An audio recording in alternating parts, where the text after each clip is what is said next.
বাংলাদেশে সবচেয়ে বৃহত্তম দল হিসেবে আমারও আপনারা পড়েছে।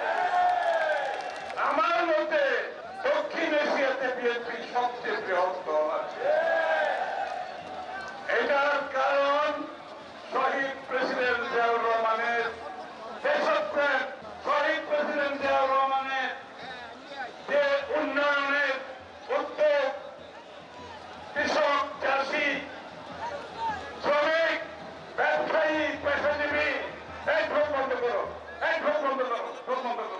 বাংলাদেশে জাতীয়তাবাদের চিন্তা চেতনায় জাতিকে ঐক্যবদ্ধ করে জাতীয়তাবাদী চিন্তা চেতনায় ভাবনায় উদ্যোগে নতুন বাংলাদেশ গড়ার যে প্রত্যয় নিয়েছিলেন, সেটা সফলভাবে পরবর্তীতে দেশনেত্রী বেগম খালেদা জিয়া, আপসহীন নেত্রী বেগম খালেদা জিয়া তার নেতৃত্বে বহুলাংশে বাস্তবায়িত করেছি আমরা। এখন জনাব তারেক রহমানের নেতৃত্বে ফ্যাসিস্ট মুক্ত বাংলাদেশে, স্বৈরাচার মুক্ত বাংলাদেশে আমার সেই নতুন বাংলাদেশের স্বপ্ন দেখাচ্ছে আমাদের নেতা জনাব তারেক রহমান। আপনারা দেখেছেন ইতিমধ্যে সমস্ত বাংলাদেশের মানুষ তারেক রহমানের প্রতিটি স্বপ্নের সাথে নিজেদেরকে দেখতে পাচ্ছে। স্বপ্নগুলো কি? এক নম্বর স্বপ্ন হচ্ছে বাংলাদেশের মানুষের কর্মসংস্থান। তারেক রহমান সাহেব বলেছেন, ক্ষমতায় দেশের মানুষ যদি আমাদেরকে সরকারের দায়িত্ব দেয়, প্রথম 18 মাসে 1 কোটি মানুষের চাকরির ব্যবস্থা করা হবে। চাকরি করবে, ব্যবসা করবে, দেশে কর্মসংস্থান, বাইরে কর্মসংস্থান, সবকিছুর পরিকল্পনা ইতিমধ্যে সমাপ্তি হয়েছে। বাংলাদেশের মানুষের প্রাথমিক চিকিৎসা, বিনা পয়সায় প্রাথমিক চিকিৎসার জন্য সব ধরনের কার্যক্রম শেষ হয়েছে।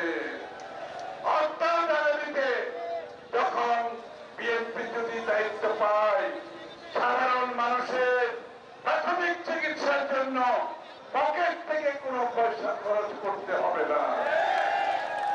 বাংলাদেশের মানুষের জন্য শিক্ষার ক্ষেত্রে প্রয়োজনীয় বিনিয়োগের মাধ্যমে শিক্ষা এবং দক্ষতা বাড়ানোর জন্য, দক্ষ কর্মজীবী তৈরির জন্য বিশাল বিনিয়োগের প্রস্তুতি নেওয়া হয়েছে। বাংলাদেশের কামার কুমার তাঁতি থেকে শুরু করে গ্রামে গ্রামান্তরে যারা কাজ করছে তাদের জন্য বিশাল প্রকল্প হবে ইনশাআল্লাহ। তারা তাদের বাড়িতে বসে পণ্য তৈরি করে বিদেশি রপ্তানি করার ব্যবস্থা করা হবে। বাংলাদেশের অর্থনীতিতে শেয়ার বাজার, ব্যাংকিং সহ সবকিছুতে সুষ্ঠুভাবে পরিচালনার মাধ্যমে সকলে যাতে ঋণ নেওয়ার সুযোগ পায়, সকলে যাতে ব্যবসার চাকরিতে অংশগ্রহণ করতে পারে তার ব্যবস্থা করা হবে। এই স্লোগানটি হচ্ছে শুধুমাত্র রাজনীতিকে গণতন্ত্র নয়, অর্থনীতিকে গণতন্ত্র করতে হবে। অর্থাৎ অর্থনীতিকে গণতন্ত্রায়ন করে বাংলাদেশের প্রত্যেকটি মানুষ যাতে আগামী বাংলাদেশের অর্থনীতিতে উন্নয়নে সহযোগিতা করতে পারে, অংশগ্রহণ করতে পারে, নিজেদের জীবনযাপনের মান উন্নয়ন করতে পারে। এটা হবে আগামীর বাংলাদেশ তারেক রহমানের নেতৃত্বে। আরো অনেক প্রকল্প হাতে নেওয়া হয়েছে, সময়ের অভাবে আমি বলছি না। এখন প্রথম কাজ হবে আমাদেরকে গণতন্ত্র ফিরিয়ে আনা। গণতন্ত্র ফিরিয়ে আনতে হলে সুষ্ঠু নির্বাচনের মাধ্যমে নির্বাচিত সংসদ সরকার গঠন করতে হবে, তাই না? জনগণের মালিকানা ফিরিয়ে দিতে হলে সুষ্ঠু নির্বাচন দিতে হবে। জনগণের মালিকানার মাধ্যমে আগামীর বাংলাদেশ জনপ্রতিনিধিত্বশীল বাংলাদেশ, জনপ্রতিনিধিত্বশীল সংসদের মাধ্যমে আমাদের দেশের মানুষের না বলা কথাগুলো বলতে পারবে, যখন এখন কেউ বলতে পারছে না। তাই প্রথমে গণতন্ত্রের পুনঃপ্রবর্তন নির্বাচনের মাধ্যমে, এই নির্বাচনকে কেউ যদি বাধাগ্রস্ত করতে চায়, এই নির্বাচনকে বাধাগ্রস্ত করার অর্থ হল গণতন্ত্রকে বাধাগ্রস্ত করা। এই নির্বাচনকে বন্ধ করার অর্থ হল বাংলাদেশের মানুষের মালিকানা বন্ধ করে দেওয়া। এই নির্বাচনকে বন্ধ করার অর্থ হল আগামীতে বাংলাদেশের মানুষের গণতান্ত্রিক, রাজনৈতিক, সাংবিধানিক অধিকারের পথে বন্ধক সৃষ্টি করা। সুতরাং ফেব্রুয়ারির প্রথমার্ধে নির্বাচন অনুষ্ঠিত হবে।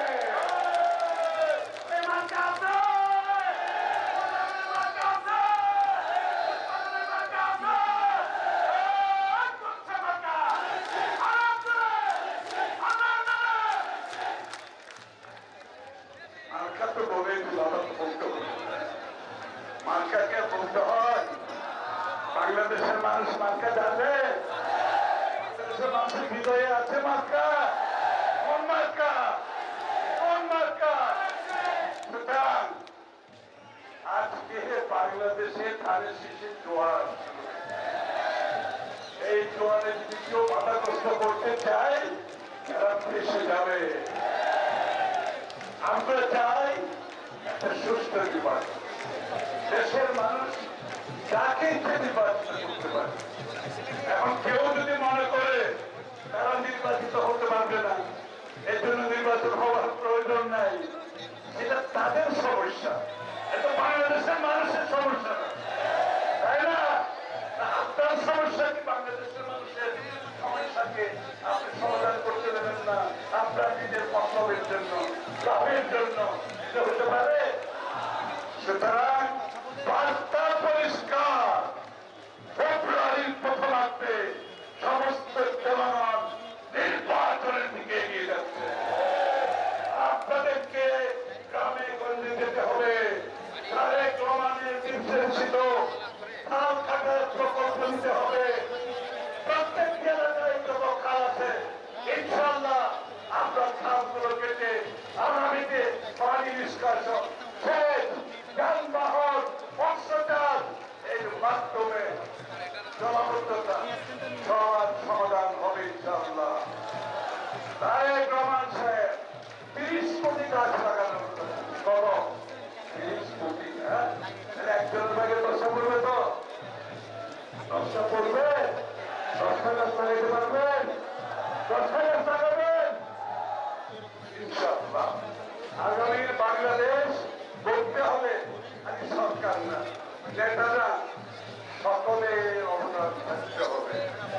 এই জন্য রাজনীতির সাথে সাথে আমরা অর্থনীতিকে গণতন্ত্রের কথা বলছি, অর্থাৎ অর্থনীতিতে সবার অংশগ্রহণ থাকতে হবে ইনশাআল্লাহ। তারেক রহমানের নেতৃত্বে বাংলাদেশের যে স্বপ্ন দেখাচ্ছেন আমরা সবাই মিলে সেটা বাস্তবায়ন করব।